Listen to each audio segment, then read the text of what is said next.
In partnership with USAEBN, Zeta Talk and the Zeta Report will be discussing the challenges of living on a planet beset with change, rising seas, increasing earthquakes, and volcanic activity, weather gone wild, and the worry of what to do in the worst-case scenario.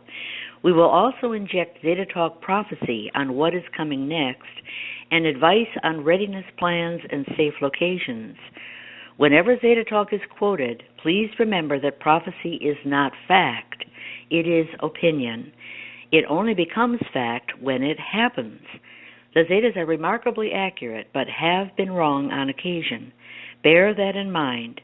For more information on this subject, please visit zetatalk.com or the Zeta Report on YouTube. And by the way, folks, for you in the chat room, after today's lecture, and if we have time, questions from the chat will be addressed. And you can even ask questions of the Zetas. We also want to mention that this month is National Preparedness Month. And Obama says, don't wait, communicate, make your emergency plan today. So it's very appropriate. The subject matter of tonight's lecture, I'm calling it a lecture because I'm just going to blather on. I want to do a rapid walkthrough of survival tips that I'm aware of. And I'm talking naked and afraid kind of survival tips where the grid is down. You can't go shopping anymore. The telephone doesn't work. You know, you're running out of supplies. What do? You know, the worst case scenario. Maybe you're expecting help to arrive, but to be on the safe side, act like it's not. Take care of yourself. Don't starve. Don't get scurvy from lack of vitamin C. Don't, drink dirty water and get cholera or something like that. We're advising you how simple it is to take care of yourself and others, be healthy, be in good physical shape, eat protein, have your vitamins, be sheltered from the rain, etc. And then, when help arrives, or you get to bring back your high-tech lifestyle, you'll be in really good shape. To start with, anticipate that you're going to need to start a fire. I'm not talking about matches. I'm not talking about batteries for flashlights. They're finite. You'll run out of them. What do? One of the best booklets I have ever seen is published by Halcon, Halcon. He's a fire drill expert. He can whip out a fire in like 6 seconds, and that's his record. Yeah, I think he's a record breaker. You can get that a handbook on the internet. You can also use a flint in a Bic lighter. Now, who doesn't have Bic lighters? I mean, there's always a smoker in the crowd, and they throw these Bic lighters away. That flint is valuable. Yeah. It does not wear down. You can buy flints for fire starting. My granny used something that was at the end of something like a tong, and she would go chickle, chickle, and it would make a flint, and she would light the fire in her wood stove. But you just need a flint, and Bic lighters all have them. Now, we can talk about electricity, but we've already done that. Andre and I have addressed off-grid power source options on March 2nd, and we spent the whole hour on, and I'm not going to go into windmills and water mills and, direct current versus, AC and camping equipment, and I'm not going to go into that because we did a thorough job on March 2nd, and that's available to you either on the USAEBN website or on my YouTube channel. Now, naked and afraid, water. So you got to drink, right? I mean, dehydration sets, you can die or you get very seriously ill in 3 days if you have no water. What's the rule? Wait a minute. I have a question on the water thing. We're talking about pole shifts, so there's going to be water everywhere. What's the problem? Well, it's dirty. and it's even dirtier yeah. Okay. yeah. We're talking about drinkable, potable water, as they call it. Okay. Now you're going to have, and we do have now, volcanoes going off, lots of volcanic ash. Yes, the wind blows it around. There's places where it doesn't seem to be any ash, but a lot of stuff gets laid down. I remember reading about a volcano in New Zealand, and I think it was Rappahui, and the cows were clunking over from fluoride on the grass from volcanic dust, lead, various heavy metals. And also, earthquakes will shatter rock. Even if you have a well and the well water seems to be good, you could have lead in that water from the fact that you have magma rising up in between cracks and that type of thing, and earthquakes will create those cracks. Trust none of this. Now you have all the germs and parasites. They all talk about, went hiking in the mountains and just took a swallow of that clear mountain stream, and I've been sitting on the toilet ever since. Right. There are parasites, there are germs, and sewage lines break, and this gets into the water table, and now you have E. coli. And heavens, well, what do you do? It's a simple solution.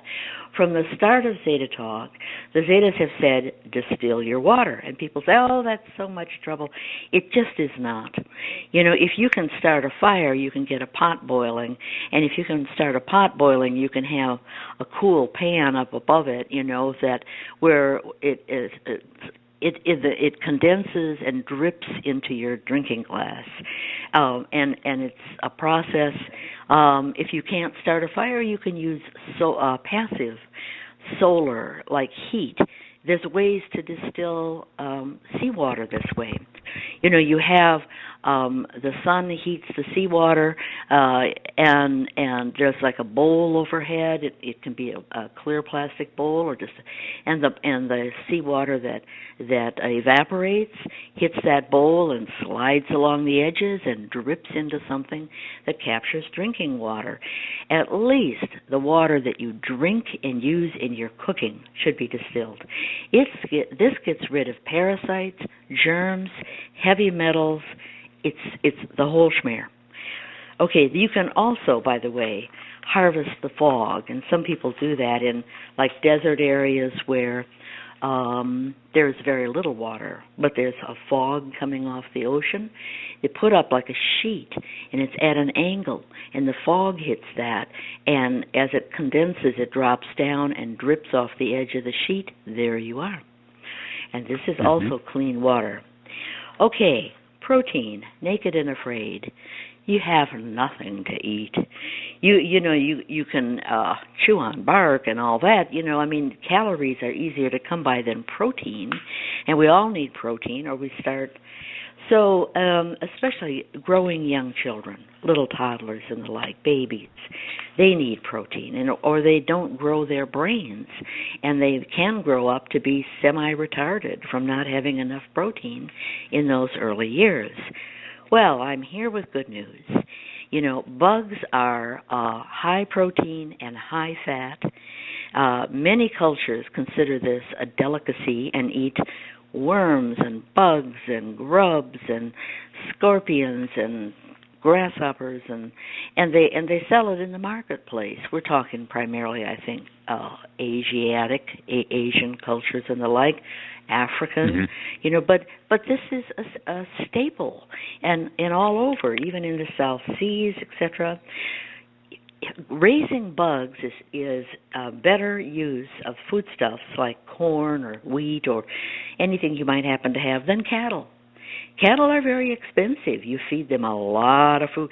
You'd be better off eating that corn and oats and whatever yourself, and Right. feeding a little bit to, the mealworm pot. It's more efficient. Okay. Just remember, when you're shuddering at the thought of eating bugs, that lobster and shrimp are in essence bugs. And crabs, they're bugs. So, can't be all that bad. So, Right. larvae and grubs are the easiest. they don't run away. So there's phases. I mean, you have a fly. The fly plants eggs. The eggs turn into larvae. And there you are. Now it's hard to catch the fly, but the grubs are right there, and so you can always have some piece of roadkill and let the flies, and then pick off the grubs, fry them up in a pan, even just a little water, make soup out of them, mash it up. What is this? It's cream soup. No, eat it. It's good for you. I mean, never tell the kids what it really is. And you'll be all right. Lie. Parents lie all the time. Eat it. It's good for you. Now, fish, of course. That's fish food's good. I went shopping for some fish hooks, a few years back, and I was astonished. You can get like 100 for like $1.25, or I mean, they're cheap. These little bitty hooks, and some fish line, which is usually plastic or something like that won't break. Very tough. Now, buy that stuff. Have it handy. You don't have to have the pole. You don't have to have the whee, the reel, all the fancy equipment that you can cast way out. You just have to have fish hooks and fish line, and you can figure out the rest later. And it's very easy to, in your backpack or whatever, have those fish hooks and fish line. Remember, you can kill wildlife. You have to worry about the bears and the wolves and all that and the wild hogs. And well, guess what? All that stuff is good to eat. I remember being in Alaska one summer when I was a teen, working at a resort, and they had a bear hunt and a bear barbecue. This is good meat. Maybe a little gamey, but so is our deer and the like. You can turn it around on the predators. They can eat you or you can eat them, so you eat them. Now, atypical wildlife to eat, right? Well, eat rats, and I'm not kidding. When you think about it, owls, cats, snakes, they all eat rats. And they're eaten in Africa. It's called bushmeat. Some rats, big rats, are even shipped to London and sold in the meat markets there. It's hit the news. We have African bushmeat and big rats being sold as, I guess, chicken. I'm not sure what. It's meat. And remember the Hunger Games when,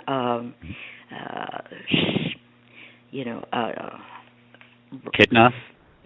Squirrel, yeah, Katniss was shooting squirrels and selling them and feeding the villagers with squirrels. Well, what's the difference between a squirrel and a rat?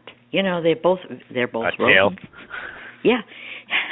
In the Revolutionary War, apparently many soldiers ate squirrel, and this is a fact. They survived on squirrel. I wrote a story called Finnegan Fine, and it's all about post-pole shift, when the waters are rising and it's setting, in the southeast. And in one of the chapters that I wrote, it was eating rats. And I just wanted to read you just a couple of, because it gets the point across. So Finnegan asks, "What do you do for meat?" The manager puts her finger to her mouth, a shush motion, and in a low voice replies, "You can see we've got cats. We've got a population explosion." The manager glances at Finnegan's face, prepared to drop the bomb, and wanting to see if he's ready for it. "We've got several female cats that bring me their catch. It's the females that hunt. Must be a rat population explosion somewhere, as they rarely fail to deliver. Every morning, there they are, dead rats, fresh meat on my doorstep." She glances at Finnegan's face again. "Well, it's a protein. I cook it to death. Meat falls off the bone, mix it into the soup. That's supper every night. No one's died yet." Just then, one of the female cats saunters up with a dead rat in its mouth and drops it at the manager's feet. The manager leans forward to praise and pet the cat. "Why, thank you, Mitzi. That's a beautiful gift." And I can tell you from my experience, yes, cats love to deliver what they catch to their to their humans, as I call them. I get fresh mouse every morning, and today we had a baby weasel of all things. I didn't even know we had those.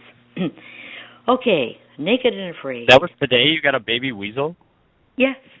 Well, I have a huntress. I mean, she's fantastic. She got rid of all the gophers and in the neighbors' yards, all the moles, and if the rabbits disappear, baby rabbits, they come in.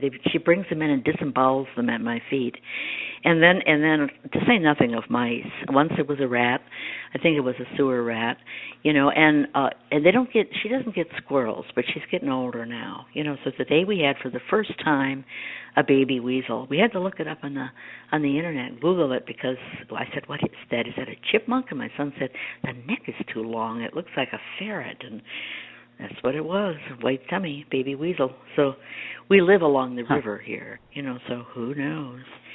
Naked and afraid veggies. Okay, so now you got protein, right? And you got a fire. What to eat? Vitamins and that type of thing. Well, I'm here with good news. Most of the weeds you see growing along the roadside or out in the swamps or whatever, they're edible.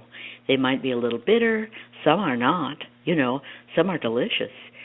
We think we have to plant lettuce and we have to, and just certain select parts of those plants and everything else is trash. Get a book on this stuff. Edible, wild edibles or whatever you want to. There's a lot of books out there. Dandelion, thistle, prickly pear, cattails, moss, lichen, even stinging nettle. If you have to steam it, and if it'll burn your hand when you pick it, so you wear gloves or something, or use a tong, because I, as a child, encountered stinging nettle, and it's like being stung by bees, But if you steam it, that stinging goes away. It's very high in minerals, particularly iron. Plantain and purslane is very high in A. I encourage purslane, which pigweed, in my garden because it's so sweet. You have to watch it that children don't eat too much of it. It's a succulent and is high in vitamin A, and you can get too much vitamin A, So sheep sorrel, I have that in my garden also. It looks kind of like grass, but it's not really. I mean, it's got a thicker leaf. It'll grow in the shade and very high in vitamin C. It's like scurvy grass, which is very high in vitamin C and can grow in dim light from, I believe, Scotland, Ireland. Pine needle tips are also very high in vitamin C. I mean, I could go on and on. So, all right, you got your vitamins now, right? Mushrooms. Well, mushrooms are good and bad. You have to be careful. Get a book, and so you can identify whether this is one you should eat or not, because poison mushroom, it's not pleasant. You could die, and it's a miserable experience. I don't speak from experience, but that's what I've heard. I wouldn't want to say just grab a mushroom and eat it. Morels, they're considered a delicacy, and they don't look like any other mushroom, but find out what. Seaweed. It's a food in China, Japan, Korea, and it's very high in protein. It's a complete protein, by the way. And we're talking about, well, this is not algae. It's the type of seaweed, that is long and lanky, and they eat it. It's a delicacy. They dry it, and people walk along the beach, pick it up, and they dry it and sell it in Japan and the like, and you can buy it over here too, along with the sushi. Now, there's a couple of algae that you got to watch out for. That's not seaweed. One is a red tide, and you can see it on the water. It's red.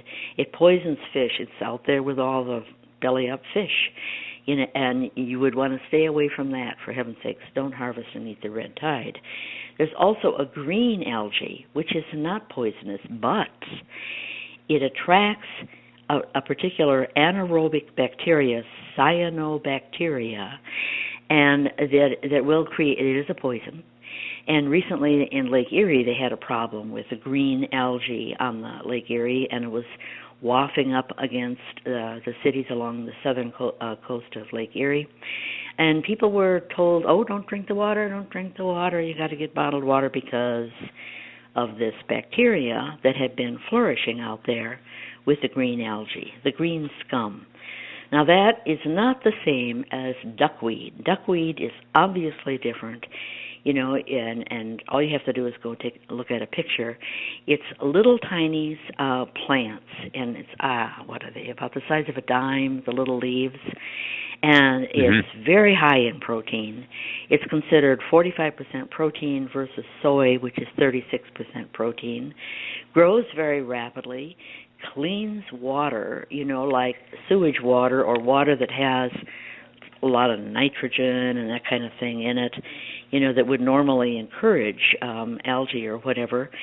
It's found globally, all over the world, and water or vegetarian fish like tapetia feed on that, which is a tropical fish. Now, let's say after the pole shift, your climate is very tropical or much warmer, and you can have tapetia in your pond, and you have duckweed in your pond. Lucky you. They've discovered recently, too, that you can dry and store duckweed because it's so high protein. It's good feed for animal, but and people, too. It's like considered like a legume almost, in its flavor, I guess. And there's a company that Lennon or something like that has discovered that you can dry duckweed and package it as a powder. Well, if they can do it, you can do it too. So you can have it through the winter. We have on our pond across the street from me duckweed, and we have ducks too. And they're all very happy together. Kudzu. Kudzu gets a special mention. It's not necessarily found around the world. It comes from Japan. It's certainly in the southeast of the U.S. It's completely edible, and it's like Godzilla. It wants to take over the world. It's notable. I remember when I lived in Atlanta that, you'd drive down the road and you'd see a kudzu patch, and it's climbing over a house, and it's climbing over the cars, and it's dropping the trees, and it's such an aggressive vine. Well, it's a member of the pea plant. It puts nitrogen back in the soil. It has these big tubers that you can eat, and they probably taste like potatoes. And you can eat the leaves, and you can feed the leaves as fodder to animals like dairy cows. And I have a, wouldn't you know, Finnegan Fine chapter on the kudzu canyons, which I'd just like to read for a moment. The kudzu has covered several trees which form spires and has covered the remains of some houses in an abandoned subdivision. The shape of the rooftops barely discernible. They see an even more amazing sight, the remains of a car recycling junkyard where cars have been piled high after being crushed. Children and adults are climbing down the vines, hand over hand, and putting their feet against the rusting crushed cars underneath the vine cover. The piles of crushed cars, topped with cars as living quarters, and the kudzu cascading down the sides of the piles, all now covered with creeping and hobbling residents, looking about like an anthill under an evacuation. Well, in that chapter I go on to say they have dairy cows, they eat the tubers, they have green kudzu leaves, steamed as a veggie, and it's kind of a boring diet, but hey, they're not protein deficient, and they're in good shape. Now, shelter, naked and afraid. It's raining out, or maybe it's starting to snow, and well, one of the things that to have handy is camping gear, a tent, and the like. If you don't have that, chances are you have a tarp. If you have everybody has a tarp, you want to throw it down so you can do some painting or whatever. Well, a tarp will make a lean-to. You can, if you have a rope, you run it along and throw the tarp over it, and then you've got on either side held down by stones. Now you can also create a debris hut or lean-to. Put a few sticks and then load up, leaves or trash, to keep and the problem with that, from what I read, is that there are bugs in the leaves and the trash on the forest floor, and they bite, and that can be messy for that reason. Unless it's very cold, you're going to have bugs in the trash on the forest floor. Have you noticed lately how many tiny houses are in the news? And this has been the Daily Mail, and it seems like the last, I don't know, 5 or 6 years almost. And little ones, like, oh, I whacked this together and it's so small I can just hitch it to the back of my car and pull it along. It's only like 4 foot wide and 6 foot, and I have this sleeping place and I have a little kitchen and, a little potty there, recycling, composting potty or whatever. And or maybe they get it to where they're going and you don't have to have a fancy RV, which is not cheap, and the like. And these people are notable in these articles for making their own tiny house, which is portable and they can take it anywhere. So you make it. You don't know when you're going to have to head for the hills for the pole shift, and you got it, in your garage or whatever. And now you decide it's the last weeks, and you got to bug out, and you take your tiny house up the hill, and there you are. And you don't have a tent. You're not as vulnerable. You're warmer in your tiny house, et cetera, et cetera. So look into that. Bamboo is a wonderful gift to mankind. Of course, in Japan and other countries like that, they use this extensively. Boy, they put up buildings 2-3 floors high with bamboo. Make furniture. You can soak it in water and bend it. Bamboo is also edible. The little young shoots are. And if you got a bamboo patch, it's throwing up shoots from its roots like crazy. Now, not many people have bamboo, but it's around because it's such a decorative plant. And if you don't have it, plant it in your garden because it's a valuable plant. You can also use junk to make houses. One of the early varieties was out of tires. Tires are one of the hardest things to get rid of. People say, oh, take it away to the landfill, and you don't dare burn it because smoke goes on forever. Well, you fill that with dirt and use those to pile round and round, and you got yourself a pretty nice igloo because that's solid and it's insulated, from the heat and the cold, et cetera, et cetera. Talking about insulation, bermed housing, where you're digging into the side of a hill, or like a hobbit house, you're covered. This helps with insulation. It also helps you be low. It's like a stealth settlement. People are not going to see you so readily. Not enough mud hills there, so they're not going to come and try to raid your campsite as much because it doesn't look like tents and tarps and all that kind of thing. Well, there you are. They say, well, there's people over there. But there's a risk. I just want to throw it out there. Radon, it can be a problem. Not necessarily. Yeah. Anyone with a basement knows you have to worry about radon, which is a type of radiation that comes out of the ground, out of the rock. So bear that in mind. If you don't have a radon monitor, you might want to be in your hobbit house for a while, but not a long while. Hand tools are very valuable. You can find them at garage sales. You can buy them new also off the web. Big crosscut saw where one man gets on either end, pull, push, and you're cutting the tree into pieces. Take the axe. Now you've got lots of firewood. Get hand tools because assume that there's going to be no electricity, even if you get your windmill up. You're going to want to use that electricity for stuff other than electric drills and whatever. Houseboats. Houseboats I just am in love with them. It's such a romantic thought. The thing about a houseboat is you're going to have rising seas after the pole shift. Now, this is per Zeta talk prediction, which hasn't come true yet, so it's just, a prophecy. It's just an opinion. But if you have rising seas, then where you think you're safe, there comes the water. Well, if you have a houseboat, you just pull up anchor and move down the coast if you don't like your neighbors or if the water gets too deep. You can fish. You can have container gardening like for tomatoes or whatever the heck, edible weeds, like purslane. And you can build these things from junk. And people have done this. There was a guy, I was at somewhere off of Central America, built a houseboat, and he used plastic bottles to inflate, and this was a big thing. It had 2 stories and a deck, and I went on and on. He had plants there. He used 150,000 plastic bottles, and it looked like a little island. It was so huge. You can build your own pontoons. You can just put it together out of wood and put it together out of, plastic or this spray stuff, where it's leak-proof, rubberizing, and there you go.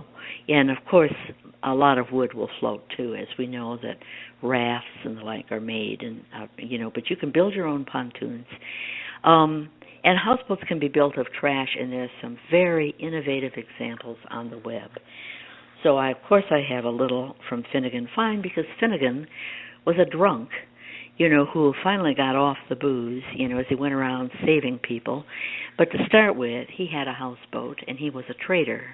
And actually, he's based on a real guy who was a drunk and had a CIA and Department of Defense security clearance. And he said that's what he wanted to do. And I said, what a charming idea, but I think he drank himself to death. But anyway, here's the Finnegan Fine houseboat description. The humidity and Spanish moss hanging from the trees on the Georgia coastline is not unusual, but the fact that the coastline is flooded is unusual. Rooftops and treetops are sticking out of the placid water, which is lapping gently on suburban lawns. A houseboat is floating nearby, tied to a sturdy tree trunk sticking out of the floodwaters. And the houseboat is immensely cluttered. Bins of vegetables are stacked one on top of the other and side by side. Engine and mechanical parts are heaped in piles in the corner of the houseboat, placed for balance.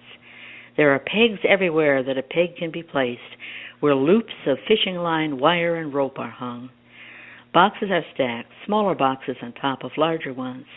Some of the wooden boxes have pull-out drawers. Large plastic containers are stacked here and there, but only a few are labeled. Folded tarps on top of one pile, topped by fishing netting flung there to dry after a night's catch.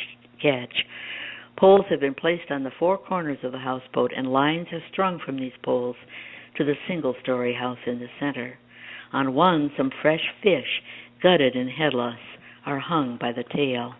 Now, Finnegan used a paddling method. He used his own legs, and he just he would get back there and he would pedal. And he had a steering thing this way, that way, like a rudder.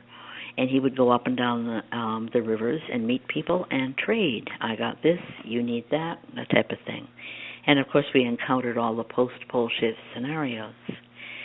Urban gardens. You're in the city. What can you do? Well, you can have container gardening. You can have rooftop gardening. And people are getting into this. I mean, Andre will talk to that. He's involved in that in Madison. Sure. And they make communal compost piles. And there's, in Milwaukee, Growing Power, that's the name of the company, actually it's become famous. He's won awards, and in the middle city there, the inner city we called it, we're the poorest of the poor, right? And they're gardening, and he's doing everything right.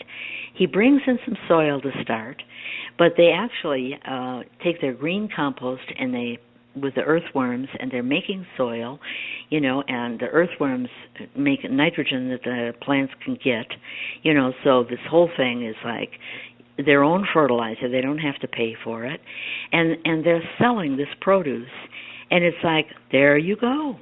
Instead of starving to death or rioting, these people are growing their own vegetables and having a great time, too. He's really doing everything right. Growing Power. Look into it. Earthworms. Nancy, Earthworms. If I can interrupt there, sure. On that too, I do believe that gentleman does have some a lot of instructional lectures out there, either by YouTube or I believe he did a TED Talk as well about not only just giving back to the community, teaching them how to grow their own food, because typically in those situations they're in a food desert to begin with, the folks that live in those areas, but also on the sustainability thing and how to teach sustainability and self-reliance to this particular generation.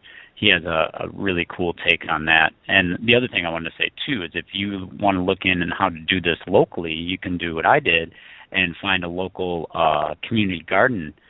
Here in Madison, we've had about 15 or 16 separate areas or plots where there's several community gardens. You can sign up for the year, till the dirt yourself, and that also will be practice for when pole shift does happen. You'll already have the plot there, and it'll be interesting to have all those people around. Usually the people that are in those communities are organic farmers to begin with, so they don't need all the extra water or extra fertilizer, and it's a good start for a survival community. So check into that, the community gardens, and also the growing power links as well. Very, very good advice. And the sooner you get into that, as when I get to the gardening, I talk about saving seed. The sooner you get into that, the better, because you can't expect to just become an expert overnight. That does not happen. Okay, you have earthworms. to make mistakes. Lots of them. Yes. Oh, yeah. Which we learned from.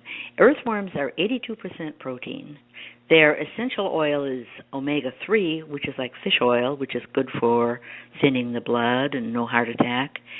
And I discovered that you can make a hydroponic fluid by watering the earthworm compost pile, the brown fluid that comes out very high. And I actually grew side by side in hydroponics from the earthworm water, comparing it to commercial hydroponic fluid, nutrient fluid, and it was equivalent. It was just, so there you go. You don't have to worry about not being able to shop. You have to remember what I learned is to remove the egg casts, and you put those into your garden because that's the high nitrogen fertilizer stuff. But if you leave the egg casts in the compost pile, the worms that are there, consider that it's like a contraception. They say, we don't want to overpopulate, we'll all starve. So if there's too many egg casts around, they stop multiplying, and therefore you have to pick out those casts. Red wigglers are the best worms for earthworm piles. Veggie compost, red wigglers. Now, they make soil, as I said, and you can... if you're out of soil and you're on the rooftop and you're doing hydroponics, you might find after a while you got container gardening all over the place from the compost and the earthworms. I mean, this is a good system. It's Mother Nature's system. Hydroponics. This is where you have no soil, but you run water, past the roots, and they pick up the nutrient, and you have to have lights. Either you have sunlight or you have overhead lights. If you have overhead lights, you have to have full spectrum like sunlight, and those can burn out and require electricity.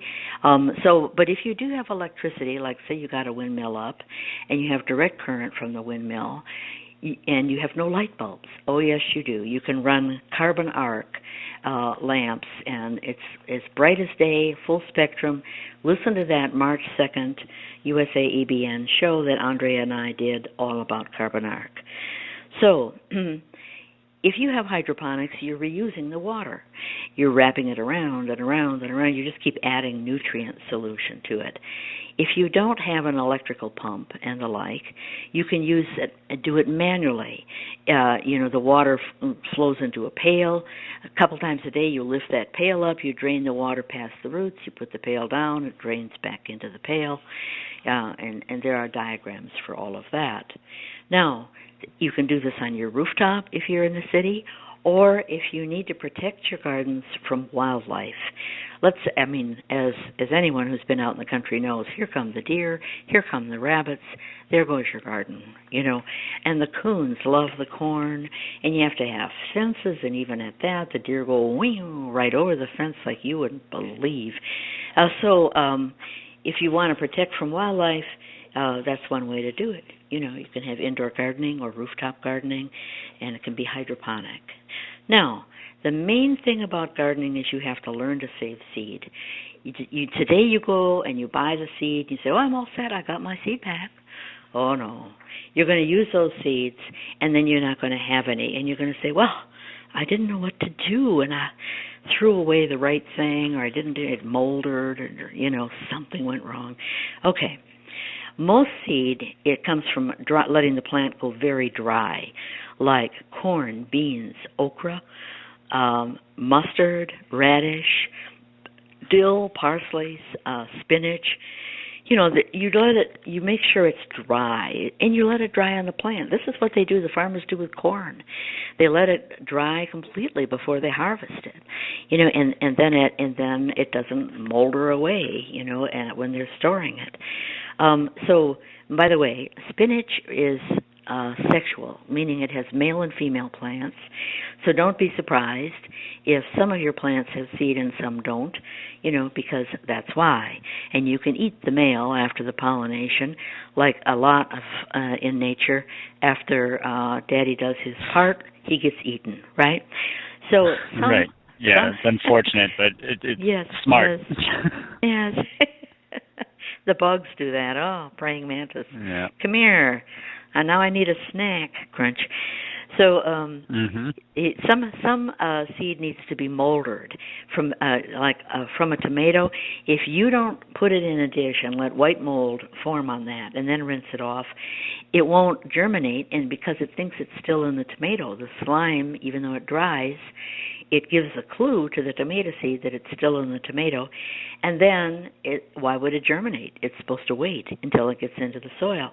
So you've got to do that with tomato, and there's lots of instructions on the web. Peppers, green peppers, bell peppers, or whatever, very ripe, almost to the point of falling apart. I think chili peppers are the exception. They just kind of mummify and turn very red and dry up, and right. But that's a type of like drying. But for bell peppers, use those very ripe ones. Melon, eggplant, let it almost molder to the point where it's almost about to rot, before you collect the seeds.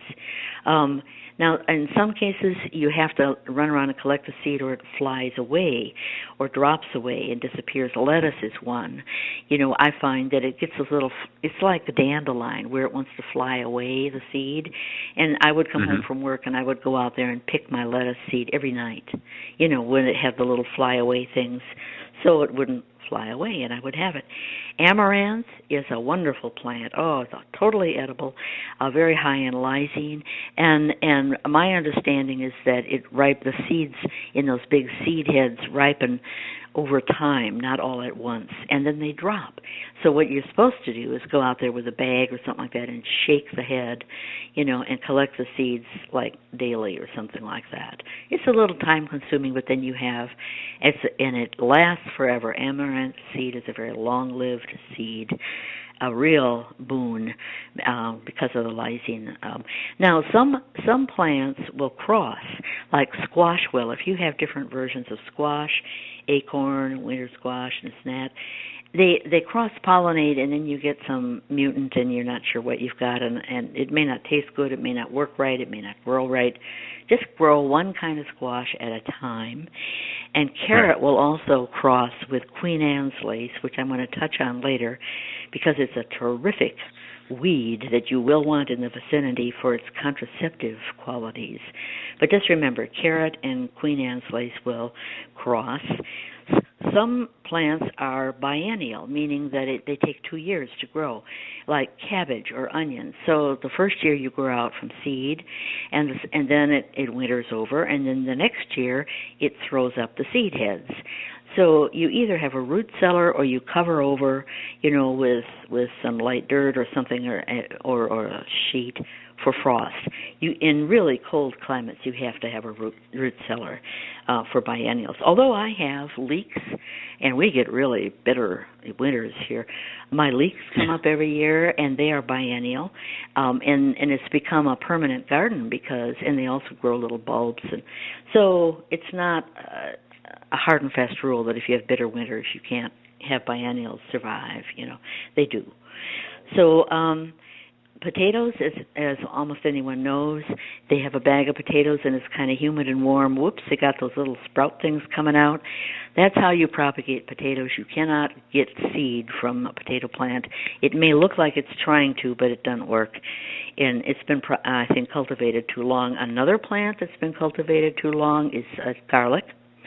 Garlic is so many thousands of years cultivated that you have to take a clove and stuff it in the ground to get, a full clove at the end. That's what they do to grow garlic. And everybody loves garlic in their food, right? So Right. and it you have Siberian garlic too, and it lasts. It lives in bitter cold too. And I have some gypsy onions that also do not go to seed, but have bulbs at the end of a sprongy leaf. And garlic will try that too. My garlic will, have sort of a bulby looking thing at the end of it, like it's trying to do that, create something that it'll lob over and put it into the soil. It's not quite lost its ability 1,000% to propagate itself, but it pretty much needs man's help in order to do so. So, strawberries, a great plant. Hydroponically they grow round the clock, 24 hours a day. They're very amenable to hydroponic end gardens. They propagate by runners. They have a runner, and they put a little plant at the end of that runner. And in my experience, that's how farmers propagate their strawberries. They don't look for seeds from the berries. And likewise, my raspberries, I find little raspberry plants because the birds eat the berries. I see them scoop down and grab, and then they poop. And if it goes through a bird's digestive tract, it does something to those little berry seeds and allows the seed to propagate. So there you are. Also with raspberries and blackberries. Blackberries are merely just a more wild version of raspberries, but they grow up in canes. And I've been doing raspberries on my little plot for about 3 years now. And once you plant them, they take about a year to get going, kind of like asparagus. You need to let it get going, but the raspberry canes spread out underneath the ground too, and will propagate that way. So if they're not getting enough light, the next year you'll see that your raspberry patch kind of moving out underneath. Yes, and you can underneath cut your those, patch. get cuttings and plant. Exactly. Mm-hmm. Yes, that's right. They need a little help. Remember that potatoes and tomatoes are members of the nightshade family. You don't eat the greens, and you don't feed the greens to your cattle or goats or whatever either, because nightshade is poisonous. If they say don't eat the green potatoes, because if it is, it's got whatever the heck, and you can get poisoned by eating a green potato. So, eat the potato and the tomato, but not the leaves from those plants. Right. Lysine. Heavy lysine is buckwheat, soy, peas, legumes, and of course amaranth is the highest. Why is that important? Lysine is a total protein, and it's equivalent to meat. Well, I read that corn and amaranth together is the equivalent of red meat. And I would love to read you about the orphan mistress from Finnegan Fine, but I'm afraid we won't have time. I want to leap into chickens. Chickens are great. They free range. They need a coop for safety. They need sunlight for vitamin D or their legs go soft. Give them back the shells from the eggs. Normally there's a brooder hen. This is weird, but it really does happen. One of the hens is very maternal, and she hatches everybody's eggs, or more or less, and they all lay the eggs in that one hen's nest, and she sits that nest, and the rest get off scot-free and go party. So little baby chicks, if you get them, need water. This is, you get a box of these little pee-pee chicks, and beep, beep, beep, and then, put them in, and here's their food and water. You have to take their beaks and put them in water, and no doubt the mother hen does this for them. But if you get the babies and they've hatched, you have to actually stick their nose in water, or they won't learn to drink, and they die of dehydration. This is true. The roosters are very chauvinistic, as are drakes in the ducks, and they locate food and allow, the females and the young to come up.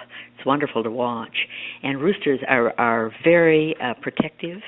I know I've been attacked by a rooster that went after my kneecap, and let me tell you, the only salvation I know of is to get very familiar with the rooster chicks so they think of you as part of the flock, and then they won't attack you. Now, there's a trick that I mentioned about roadkill. You lay it out, you let the flies lay eggs on it, you wrap it up in a plastic bag or put it in a plastic container or something, wait until the thing becomes a writhing mess, dump it out on the grounds, and watch your hens go. It's feast time, and now you have chicken meat and eggs. What are farm guards? Geese, donkeys, and roosters are farm guards. Geese, they're great, and they sound the alarm, quack, quack, quack.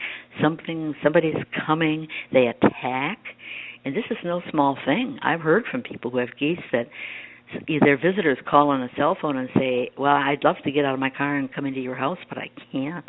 Can you call off your goose?"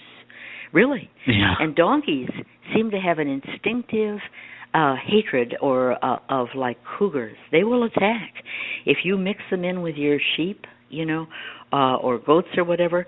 They will actually act as guards against cougars and God knows what else. Goats are wonderful. They're easy to keep. They eat anything, even poison ivy. They have a tendency to follow their herdsmen, which means you don't have to herd them. Their manure comes out as pellets, which means it's not sloppy like cow manure, where it's it looks like mud. Easy to maneuver and put on the garden. Milk, you can get milk and cheese from goats, and their milk is, if anything, superior to cow milk. The one thing I want to warn about is they're jumpers. They will climb. They will jump any kind of a fence, etc. And they're terrific climbers. And if you have twins, and they sometimes do, they have a tendency. I've heard from 2 different goat herdsmen that the mother will abandon one of the twins, whichever, for whatever reason, and therefore. Watch out for that. If you have twins, and go into the woods and look for the little one bleeding because he's been abandoned. Hygiene. I'm rapidly coming to the end of my list. You can make soap. Soap is, if you drain water through wood ash, you have lye, combined with animal fat drippings or some sort of fat. Cook this down, pour it in a pan, and cut it into bars, and there's your soap. Oh, what do you do now? The toilet paper's gone, the diapers are gone, feminine hygiene, Well, guess what? Moss is wonderful. You can use it for diapers or feminine hygiene. You can make toothbrushes from the furled ends of sticks, and in some countries, that's their toothbrush. They prefer that to what you buy in the stores. Contraception, Queen Anne's lace seeds. Queen Anne's lace is universal. This has long been known. It's like the morning after pill. In Egypt, it was renowned, as a contraceptive. There have been people in the U.S. who, I think it's the U.S., maybe Europe, and women's groups have tried this and said, okay, let's see. And they had 100% contraceptive protection from eating the morning after. They would eat, and you collect these seeds, dried, and you can keep them over the winter or whatever. It's a beautiful plant, too. It's as good as any. It's like roses. They're just gorgeous. Now, the warning here is that the flower looks similar to the giant hogsweed, which is 6 foot high. Queen Anne's lace is like 2.5 feet high. Okay, giant hogsweed will blister your skin, and it's a miserable experience. We also have, at least in the U.S., wild parsnip that has a similar size, but the flowers are not white, they're yellow. And I've noticed in looking at the roadsides that the flowers, the seed heads do not close up. It's Queen Anne's lace closes up the seed head. So I plan to have photos of that on my YouTube. Medicinal, for heaven's sakes, get a book on medicinal plants, medicinal herbs. They really do work. I have a personal experience, which I have no time to tell you, but I've watched Comfrey Leaf compress grow skin on a patch that was just raw flesh and had been raw flesh for 2 months and no skin. Did we go for skin graft? It was going to become scar tissue, I could see. And I put the compress on, and in 3 days we had normal skin. I kid you not. So get a book on medicinal herbs. Get them, plant them. Most of them are perennial, and they really do. I mean, they're known through the ages and around the world for a reason. When the pharma is out, you're going to need this stuff. Clothing, and we're just about running out of time here. Clothing, you can make it from leather, of course. This involves scraping, the skin. And then there's called tanning. Well, I think that tannin, must, from some trees, must do it. But what is normally done is they use the brains of the animal that was just killed to soak the leather that has been scraped, and then it won't rot. And I don't know why, but that's what the process is. You have to have fiber to make cloth. Fiber is linen, cotton, or wool, right? Linen is a plant and they put it into vats of water and rot everything except the fiber away, and it's a lovely, the linen suits and the linen sheets. And cotton needs no explanation. They card it. Two combs going in different directions. The same with wool. You card it. And now that you've got fibers going in one direction, you can spin it or make threads out of it. This can be done, in various ways, either with a spinning wheel or with a distaff. In some cultures, and they have somebody sitting on the floor and spinning with one hand and holding the fibers with another and twisting in one way, and then they twist the three of them together in another direction for a 3-ply. And you can knit. You can make all kinds of things by knitting, or you can have a loom, which can. And I have the instructions on my website, by the way, folks, because I'm familiar with looms and I'm familiar with spinning wheels. And guess what, Andre? I've run through, and I think we're done with our. Am I right? I think so. I will say, though, that a lot of these items went through really quickly, but if you go back and look at the photos that we have on the website for the radio show, as well as what we will have posted on the YouTube, you can get a better idea, and then we'll also have links back to that as well. One thing I did want to mention, Nancy, before we go today, too, is September is officially National Preparedness Month, and being the first show on the network for this month, I think we've got a good start for going forward to building on that for the rest of the month. Is there anything that you wanted to add to that? No, I'm amazed I got it in. Good thing I had 3 cups of coffee. Yeah. Yep, and we don't all have to take selfies with Bear Grylls to know how to survive through the upcoming changes that are coming through. It's a good suggestion out there to do some research on survival techniques, but a lot of this stuff is around you already as part of your nature around you. Like you said, a lot of these things that we're talking about, especially with food and medicinal plants, are growing in the wild already. It's just up to us to find them and cultivate them and make sure that they're the right plant, especially with mushrooms, folks. Don't take any chances on mushrooms. Get a good book on edible plants or a good book on mushrooms when you go foraging. You could make a mistake that could end everything, so just be careful. Yeah. Yeah. We're close to the end of our time, Nancy. I want to thank you again for coming on our show. It's the first Monday of every month, the Zeta Report on USAEBN. Also, you can find Nancy's websites at zetatalk.com, Z-E-T-A talk.com, and poleshift.ning.com are those 2 websites that have more information about what we were talking about, as well as other pictures and videos as well. So yeah. Thank you, Andre.